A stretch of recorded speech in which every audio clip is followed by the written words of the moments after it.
We did talk to the Now last week. We brought up the whole the kind of chaos that happened backstage after Mischief Night. Can we get your side maybe of what went on? As we saw in the video, we saw the Now kind of celebrating with family members and friends backstage, and you guys came in into the room. Maybe we talk a little bit about that.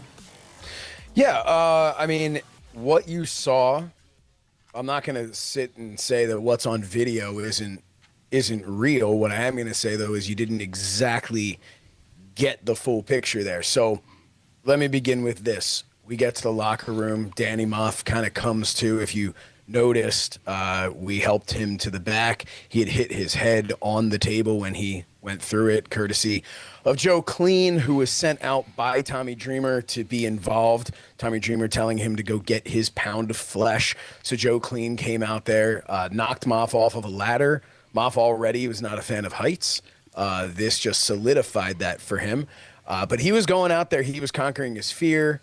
It was really a heroic act of what Moff was doing for his team after I had already been assaulted by Vic's wife when she punched me in my testicles, if I can say that on here. Yeah. And then, Mrs. Delicious must pose. So she posed on top of me. It was disgusting. It was uncalled for. It was frankly disrespectful, but we'll move on from that. So Danny Moff falls through the table courtesy of the janitor, and we go to the back. We help him to the back. And what's the first thing that happens? Of course, Danny Moff comes to. What happened is what he's asking. Meanwhile, you have Sean Donovan furious at this point because he had been hogtied to the turnbuckle to the post itself. Which I am going to say this. I'm going to give them credit for that. I had made it very clear in the cage match that we did nothing wrong. We did absolutely nothing wrong by handcuffing the Now to the ropes so that they could not stop Sent to Slaughter from exiting the cage. It was legal. There was nothing wrong with that. So I am going to say this. Kudos to the Now for hog-tying Sean Donovan.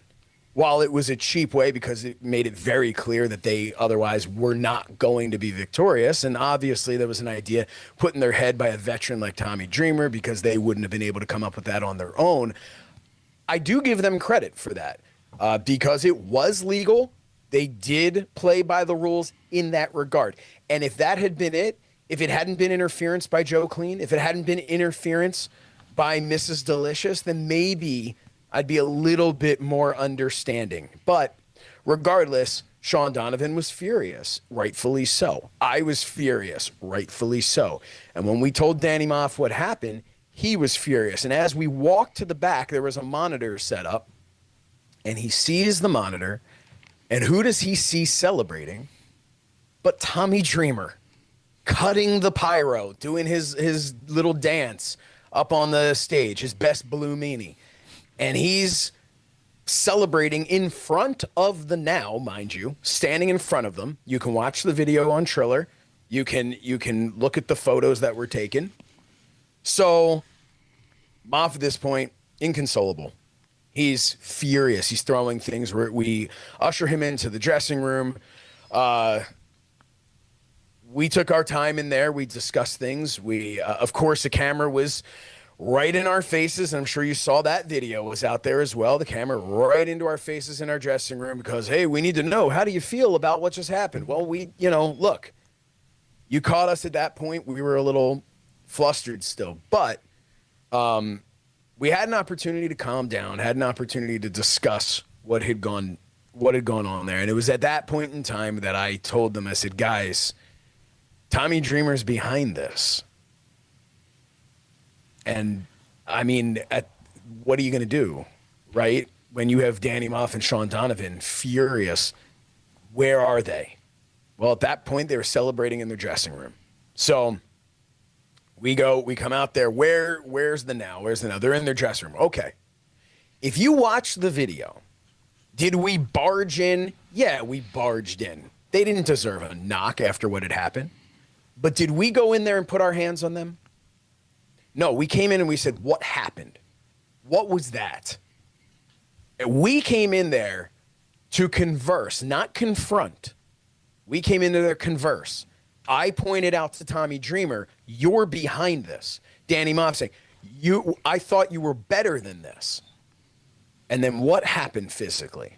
Aside from the fact that everybody ran in there and got in between us, which wasn't necessary at the time. We did not come in there. We didn't have weapons. We didn't come in there throwing fists. We came in there to confront them. I didn't even know that a camera was on them filming their celebration at the time. But we came in there to have a conversation. Hey, enough's enough. I thought this was where we were going to settle it. You had all your issues with us. I thought this is where we were going to settle things, right? Hale Collins grabs me by the throat. I even held back. I didn't even punch him in the face, which is what I wanted to do, but I didn't. Even though he put his hands on me, a manager, simply a manager, he put his hands on me. And that's when things got heated. That's when Tommy Dreamer started spouting off at the mouth. But I put out a video recently. You guys saw that on social media, and I'm glad that ACW actually shared it because I didn't know if they would or not. But I put it out there. I made it incredibly clear of the quid pro quo that is going on here with Tommy Dreamer. That Tommy Dreamer had to do this for Vic and Hale because Vic and Hale and ACW had delivered for Tommy Dreamer. They gave him an NWA World's Heavyweight Championship match, which he lost. They gave him a Hall of Fame induction into the MJN Center Hall of Fame, the first ever inductee into one of professional wrestling's most famous arenas. And in turn, he was supposed to help the Now.